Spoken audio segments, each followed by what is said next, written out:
Уважаемые коллеги, сегодняшняя наша пресс-конференция посвящена учетной ставке Национального банка Кыргызской Республики.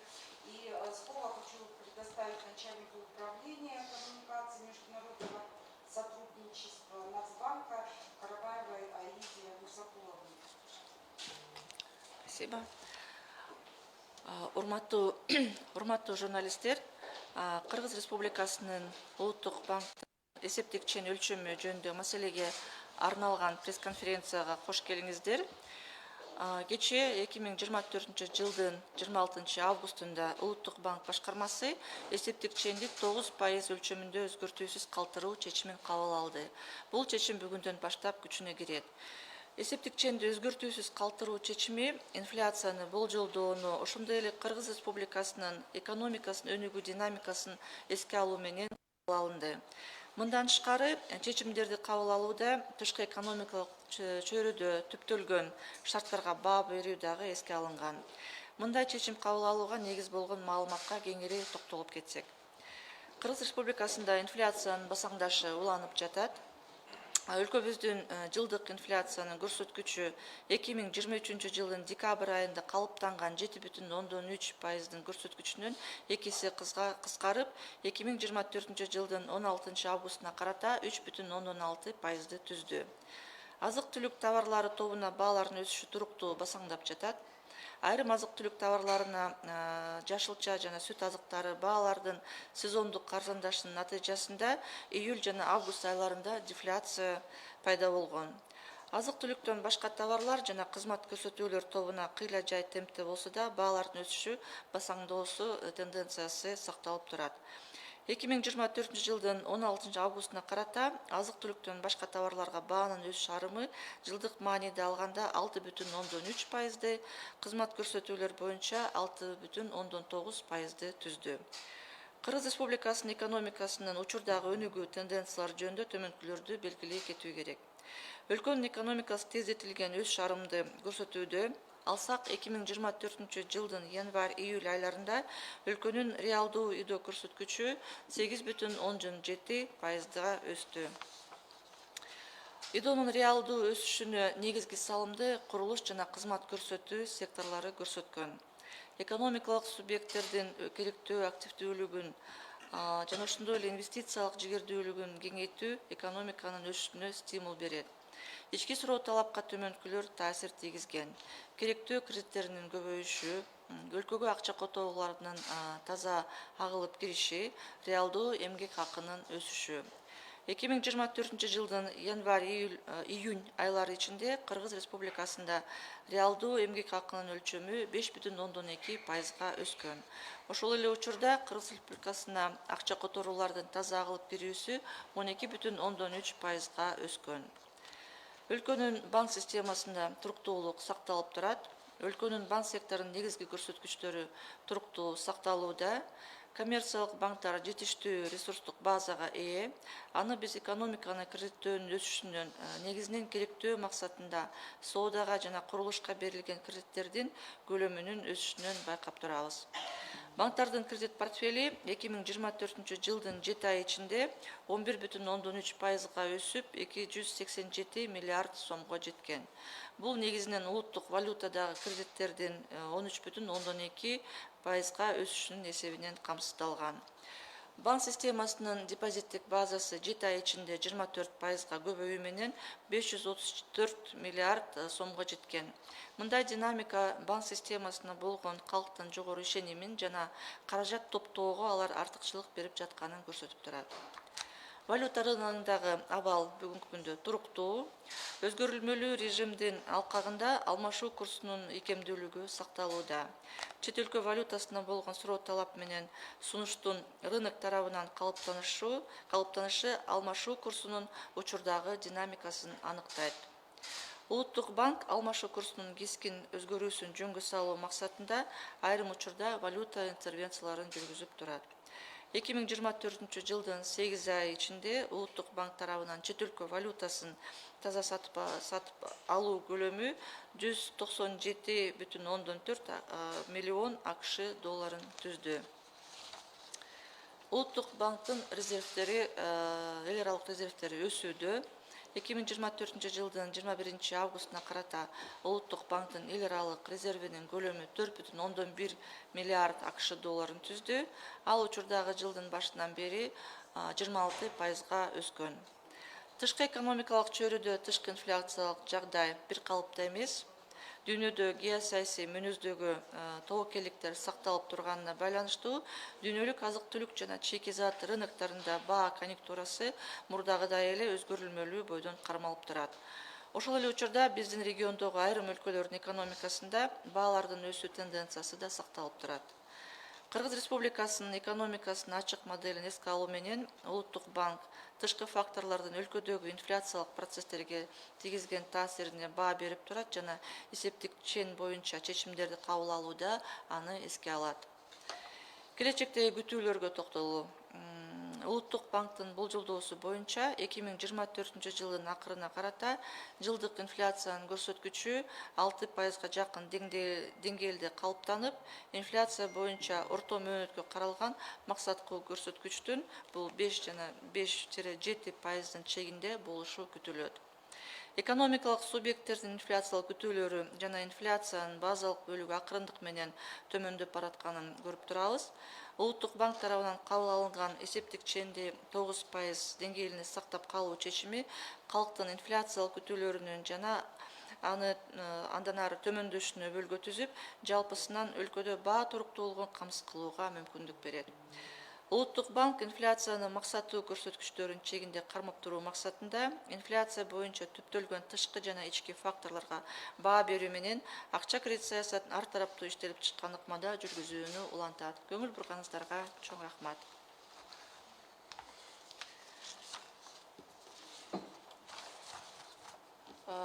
Бул билдирүүнү расмий тилде дагы берип коелу.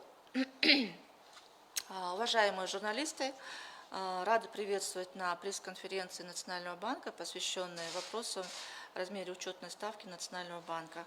Вчера, 26 августа 2024 года, правление Национального банка приняло решение о сохранении учетной ставки на уровне 9%. Это решение вступает в силу с сегодняшнего дня. Решение о сохранении учетной ставки Национального банка было принято с учетом прогнозов инфляции, а также динамики развития экономики Кыргызской Республики. Кроме того, при принятии решения были учтены оценки складывающихся условий во внешнеэкономической среде. Хотела бы более подробно остановиться на предпосылках принятого Национальным банком решения. Инфляция в Кыргызской Республике продолжает замедляться. Показатель годовой инфляции в стране по состоянию на 16 августа составил 3,6%, который снизилось в 2 раза показатели 7,3%, который сложился в декабре 2023 года. Продолжается устойчивое замедление роста цен на продовольственную группу товаров.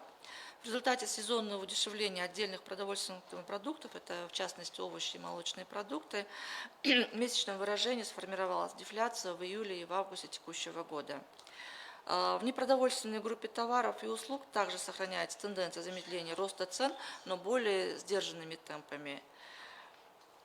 По состоянию на 16 августа 2024 года годовые темпы роста цен на непродовольственные товары составили 6,3%, на услуги 6,9%.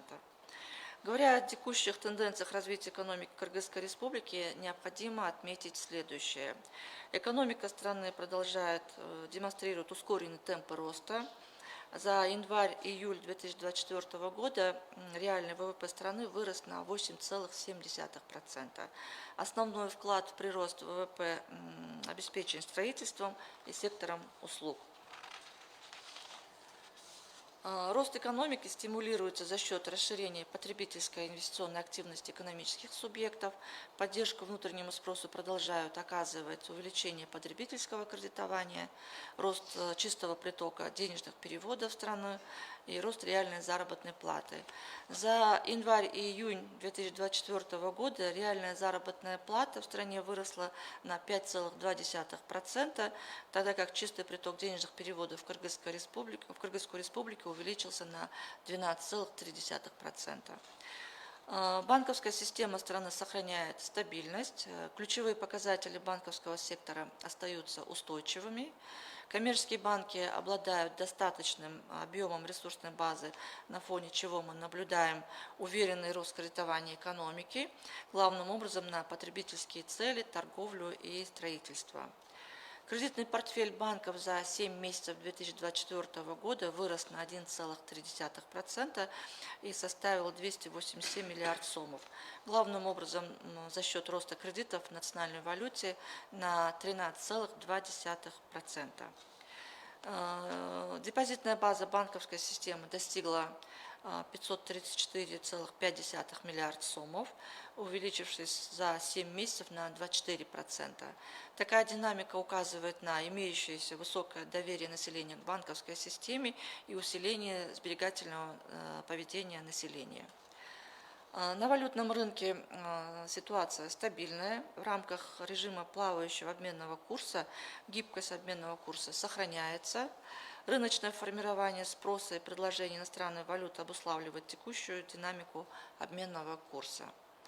В отдельные периоды Национальный банк в целях сглаживания резких колебаний обменного курса проводил валютные интервенции. За 8 месяцев 2024 года объем чистой покупки Национальным банком иностранной валюты составил 197,4 миллиона долларов США. Международные резервы Национального банка продолжают расти. По состоянию на 21 августа 2024 года объем международных резервов Национального банка составил 4,1 миллиарда долларов США, которые с начала текущего года увеличились на 26%. Во внешней среде, экономической среде, внешнеинфляционный фон складывается неоднозначно. В связи с сохранением в мире рисков геополитического характера, ценовая конъюнктура на мировых рынках продовольствия и сырья по-прежнему остается волатильной, при этом в экономиках отдельных стран нашего региона сохраняется рост цен. Учитывая открытую модель экономики Кыргызской Республики, Национальный банк проводит оценку воздействия внешних факторов на инфляционные процессы в стране и учитывает ее при принятии решений по учетной ставке. Теперь о перспективах. По прогнозам Национального банка, к концу текущего года показатель годовой инфляции оценивается на уровне около 6%, что будет находиться в пределах среднесрочных целевых показателей по инфляции, то есть в пределах 5-7%. Мы видим, что инфляционные ожидания экономических субъектов и базовая часть инфляции плавно снижаются. Принятое Национальным банком решение сохранить учетную ставку на уровне 9% закрепит дальнейшее снижение инфляционных ожиданий населения и в целом позволит обеспечить ценовую стабильность в стране. Национальный банк продолжит оценивать складывающиеся внешние и внутренние факторы инфляции и будет применять взвешенный подход при проведении денежной и кредитной политики в целях удержания инфляции в пределах целевых значений. Спасибо за внимание. Спасибо. Коллеги, давайте перейдем к вопросу. Большая просьба, вопросы только по сегодняшнему дню. Хотелось бы задать вопрос. Вы говорили о волатильности иностранной валюты. Вот как на фоне недавних событий, связанных с тем, что были ограничены SWIFT-переводы, прогнозируется в целом волатильность иностранных валют на местном рынке и какая работа ведется по налаживанию новых корреспондентских связей с нашим банком? Вы могли бы рассказать? По ситуации на валютном рынке, на текущий момент ситуация на валютном рынке остается относительно стабильной.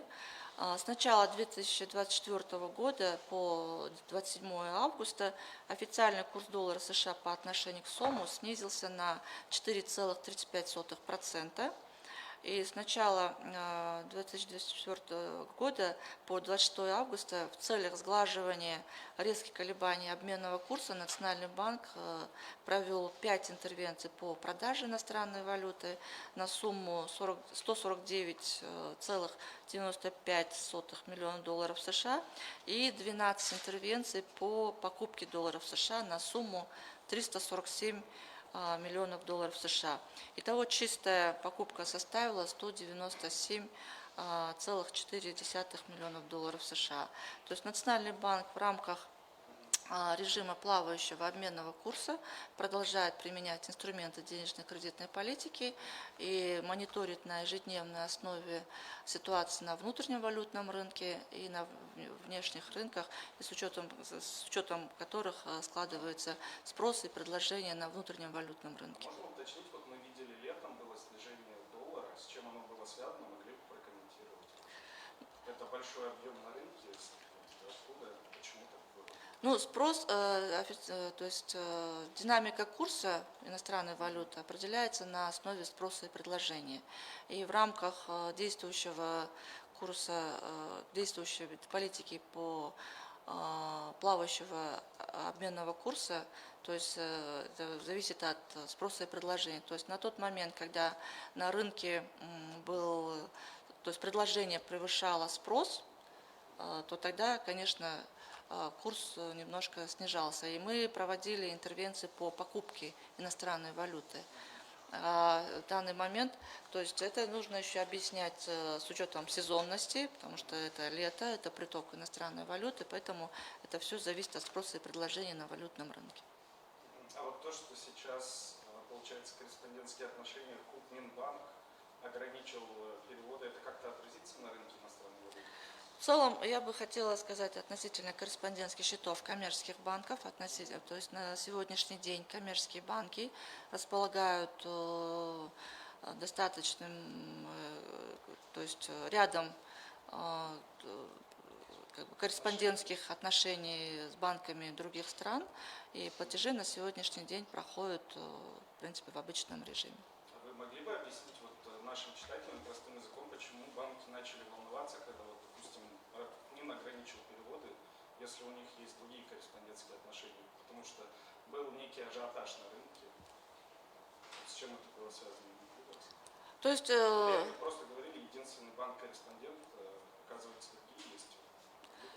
ну, мы в своих заявлениях говорили, что коммерческие банки сейчас тоже принимают ряд таких вот мероприятий по поиску новых корреспондентских отношений, налаживанию связей. В свою очередь, Национальный банк тоже способствует этому, то есть помогает, помогая коммерческим банкам налаживать новые кор-отношения. То есть, в принципе, это для осуществления платежей, клиентских платежей, более обеспечения доступности услуг. То есть это постоянная работа проводилась и будет проводиться. А с какими банками корреспондентские отношения сейчас? С европейскими? Ну, это ряд банков, как и европейские страны, так и тут недавно была информация о заключении также с одним из крупных банков Соединенных Штатов Америки. То есть это в СМИ везде распространялось, и об этом. Хорошо, спасибо. Можете рассказать, пожалуйста, на какой стадии разработка цифрового СОМа? Ну, концепция цифрового СОМа, она была разработана еще в 2022 году. Сейчас реализация проекта осуществляется согласно этапам реализации внедрения цифрового СОМа, которые закреплены в концепции. То есть реализация проекта проводится по двум направлениям. В первую очередь это проработка правовых и регулятивных вопросов внедрения цифрового СОМа. На данный момент на общественном обсуждении находится ряд законопроектов, в которые вносятся изменения в связи с внедрением цифрового СОМа. Это Конституционный закон о Национальном банке, Гражданский кодекс, закон о защите прав потребителей, о платежной системе в настоящий момент находится на общественном обсуждении. И вторая часть – это технологическая работа, то есть технологические направления. В рамках данного направления, то есть уже утверждены функциональные технические требования к прототипу цифровой СОМ, то есть на данный момент уже утверждены технические специфики прототипа цифровой СОМ, описывается дизайн, модель дизайна прототипа. То есть мы полагаем, что все это идет, то есть по нашему ранее утвержденному плану внедрения цифрового СОМа. Прототип уже есть, да? Да.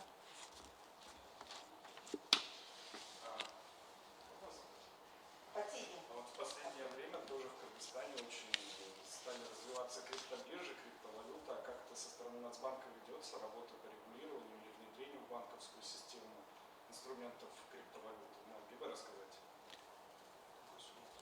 Ну, соответствуя закону о виртуальных активах, в целом регулирование осуществляется Госфиннадзором. Национальный банк со своей стороны регулирует именно те операции, которые поставщиками таких вот услуг, то есть если коммерческие банки будут внедрять такие вот услуги, то есть в части деятельности коммерческих банков, а в целом лицензирование и все вопросы рассматриваются определенным правительством органом Госфиннадзора. Ну, вопросов, если нет, да, тогда позвольте на этом мы завершим нашу пресс-конференцию. Спасибо всем большое за участие. Спасибо большое за ваше участие. До свидания.